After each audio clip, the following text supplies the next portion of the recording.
Channel. কেমন আছো সবাই? আশা করি তোমরা সবাই ভালো আছো, সুস্থ আছো। আমরাও ভালো আছি, সুস্থ আছি। একবার রেডি হয়ে ক্যামেরা অন করেছি, তিনজনেই স্নান করে নিয়েছি। অতনু এখনো রেডি হচ্ছে, চুল আঁচড়াচ্ছে। আরে যে সে গুড মর্নিং। আমাদের ট্রলিও গোছানো হয়ে গেছে, যদিও আমি গুছিয়ে রেখেছিলাম, শুধু গামছাটা রয়েছে, এটা ভেজা তো। খেয়ে দিয়ে আসি, ব্রেকফাস্টটা কমপ্লিট হোক, তারপর এসে গামছাটা পরে নেবো। বাদ বাকি একটুখানি দেখে নিতে হবে কোথাও কিছু ফেলে রেখে গেছি কি না, কারণ আমাদের তো স্বভাব আছে কোথাও গেলে পরে কিছু না কিছু ফেলে রেখে চলে আসি। তো চলো, এই ব্যাগটাও গোছানো হয়ে গেছে। তোমার ফোনে চার্জ হয়ে গেলে চার্জারটা মনে করে ঢুকিয়ে নাও। আগে চার্জারটা একবার ঢুকিয়ে রাখো। আর তো চার্জের দরকার নেই, গাড়িতেই চার্জ দিতে পারবো। তো চলো, সবার আপডেট দিয়ে দিয়েছি, এবার বক বক না করে ব্লগটা শুরু করি। তোমরা দেখতে থাকো আর সঙ্গে থাকো। দিনটা শেষ হয়ে যাচ্ছে তো মনে হচ্ছে যেন ব্যাস ছুটি, আরাম, ঘোরাঘুরি সব শেষ। এবার বাড়ি গিয়ে আবার আগের পুরনো রুটিন, সেই পুরনো রুটিনে ফিরতেই হবে। কাজ করো, খাও দাও, আর কি। এই হচ্ছে আজকে আমাদের আউটফিট। এই হচ্ছে সকালে ব্রেকফাস্ট। আমি ব্রেড বাটার নিয়েছি আর লুচি খাচ্ছ। এই জামটা আমি ছাড়িয়ে দেবো, পাপা ছাড়িয়ে দেবে, তুই খেয়ে নে। বাবু কোথায় গেল? বাবু আর রোদে যেও না মা। পায়ে ওটা কি পড়ে গেলি নাকি? এই তো, হ্যাঁ পড়ে গেছিস তো, মিথ্যে কথা কেন বললি? হ্যাঁ এটা তো আগে পড়েছিলাম। পায়ে হাঁটুতে কাদা, দেখো পুরো কাদা লাগিয়ে কিভাবে পড়ে গেলি? যা পাটা ধুই আয়। আমি তো পড়িনি। কি বলবো, যদি বকা দিই সেই ভয় বলছে না যে পড়ে গেছে। চলো। তাই তাহলে কাদাটা লাগলো কি করে? আমি ঘাসে গিয়ে ওটা ঠিক করছিলাম, যেটা আমি করেছিলাম। কি বসে বসে করছি? যাই হোক, চলো আমাদের এবার সময় হয়ে গেছে এই রুমটাকে টাটা করে এবার আমরা বেরোবো। আর আমি তো ট্রলি গুছিয়ে নিয়েছি, তারপর ওর স্লিপারটা ঢুকাতে হবে। ঠান্ডা হয়ে গেছে জলগুলো, পুরো একদম চিল হয়ে গেছে দেখো। চলো আর কি, গাড়িতে যাই, তারপর দেখা হচ্ছে। চলো এবার বেরোই। হতনু চলে গেছে আগে, বেরিয়ে পড়েছি, এখনো বেরোয়নি। রিসেপশনে গেল ফর্মালিটি কমপ্লিট করতে, ব্যাস। ভালো লাগছে না, এবার আমার মনটা খারাপ হচ্ছে যে বাড়িতে গিয়ে আবার ডাস্টিং করো, ঘর মোছো, কাজ বাজ করো। তোর তো এখন ছুটি আছে, ওর এখন এপ্রিল মাসে সেই 6 তারিখে স্কুল, অতদিন তো ছুটি, আমার তো কাজ করতে হবে। আমরা বরন্দি দেখতে কি নাজেহাল অবস্থা, রাস্তার যা কন্ডিশন আমরা বুঝতেই পারছি না মাঠ না রাস্তা, কনফিউজ হয়ে গেছি, এমন রাস্তার অবস্থা। দেখা যাক এখন ম্যাপ কোথায় নিয়ে গিয়ে আমাদেরকে পৌঁছায়। নিজেরই হাসি পাচ্ছে। এখন আর সেরকম ভাবে মাটির বাড়ি দেখাই যায় না, তাও এই গ্রামটাতে 2-1টা মাটির বাড়ি রয়েছে, পাকা বাড়িও রয়েছে কিন্তু মাটির বাড়িও রয়েছে। ওই যে দেখো দূরে, এই যে দিকটা দেখো মাটির বাড়ি, 2-1টা না, অনেকগুলোই রয়েছে। কি সুন্দর লাগছে।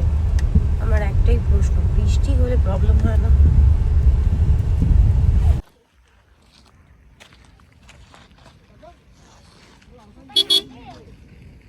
না লাগবে না,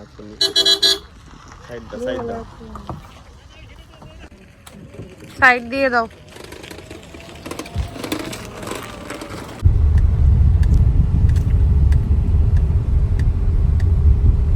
চারিদিকে লাল দেখো, লাল না কেমন যেন একটা অরেঞ্জিশ রেডের মতো। বাজে এখন 2:03। আমরা আসলাম পেট্রোল পাম্পে। হ্যাঁ, ওখানে একটা কি NH2 ধাবা রয়েছে, এখানে খাওয়া দাওয়া করবো। ওই ফাঁকাটাই রেখে দাও, ধাবাটায় খাওয়া দাওয়া করবো। শুধু দেখো এখনো ঘুমোচ্ছে, প্রচন্ড খিদেও পেয়ে গেছে। বেশ আর কিছুক্ষণের মধ্যে বাড়ি চলে যাবো, প্রায় 1.5 ঘন্টা মতো। ওই 2 ঘন্টাই ধরো খাওয়া দাওয়া করবো, তারপর বাড়ি। বাজে এখন 2:50। আমাদের লাঞ্চ কমপ্লিট, মোটামুটি খাওয়া দাওয়ার ভালোই ছিল। আমরা থালি অর্ডার করেছিলাম, চিকেন থালি 2টো নিয়েছিলাম। আমাদের 3 জনের খাওয়া দাওয়া হয়েও আরও সবজি ছিল, খেতে পারিনি। মিষ্টিটা তুমি খাওনি না? আমি খেয়েছিলাম, ভালো ছিল মিষ্টি। রসগোল্লা, অনেক কিছু ছিল মেনুতে। 2 রকমের সবজি, ডাল, বেগুনি, আলুর চপ, তারপর চিকেন, চাটনি, মিষ্টি, মটরশুঁটি না বলে বাঁধাকপির তরকারি আর কি, অনেক কিছু ছিল। তো বাঁধাকপির তরকারিটা ভালো হয়েছে, চিকেন আর বাঁধাকপি ডাল দিয়েই খাওয়া হয়ে গেছে। এবার বাড়ি আর কি, চলো। বাজে এখন 4:04 না গো, 4:04। ব্যাক সিটে, কারণ আমি একটু ঘুমিয়ে নিলাম, প্রচন্ড ঘুম পাচ্ছিল ভাত খাওয়ার পর। আর ওই যে শিনু, শিনু হ্যালো। আমার ঘুমটা ভাঙলো আর আমি দেখি আমি এখান থেকে আমার বাড়ি যেতে আর লাগবে 5 মিনিট, তারপর বাড়ি চলে গেলে শান্তি, আর ভালো লাগছে না। সবার আগে ঠাকুরের সেবা, যেহেতু ছিলাম না তাই আজকে ফুল মিষ্টি নিয়ে আসা হয়েছে। সুন্দর করে ঠাকুরকে মালা পরানো হয়ে গেছে, এখন মিষ্টি নেব। দেখো অতনু অনেক কিছু নিয়ে এসছে, ল্যাংচা, গুজিয়া, মালপোয়া, সন্দেশ, সব ঠাকুরকে দেব, তারপর ক্যামেরার সামনে আসছে।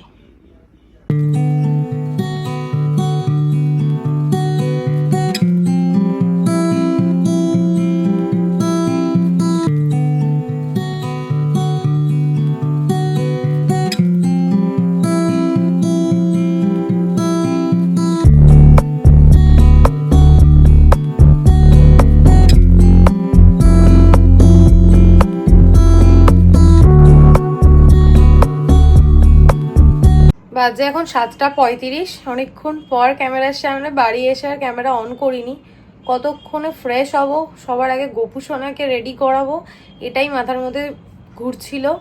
যাই হোক, গোপু সোনাকে আমার মনের মতো করে পুজো দিতে পেরে এখন আমার শান্তি। অতনু এখানে খাবার অর্ডার করছে, আর আজকে আমার ঘরে ফার্স্ট এসি চললো। তারপর দেখছি মেঘ ডাকছে, বৃষ্টি হলেও হতে পারে, এখন জানি না।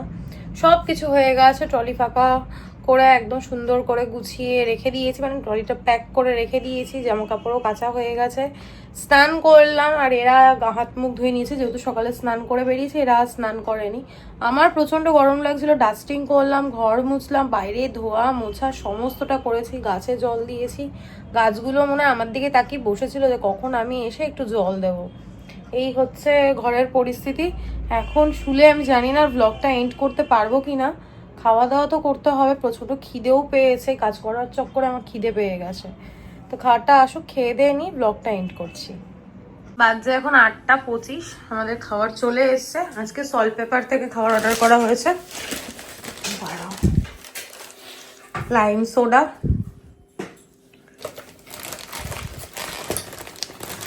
দুটো ফ্রাইড রাইস বলেছো?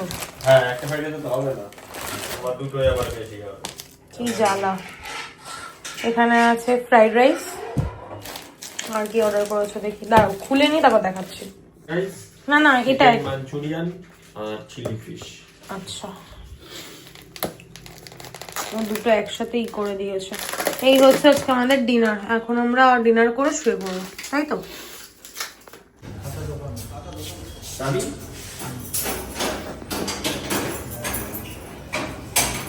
ঘনু ঘনু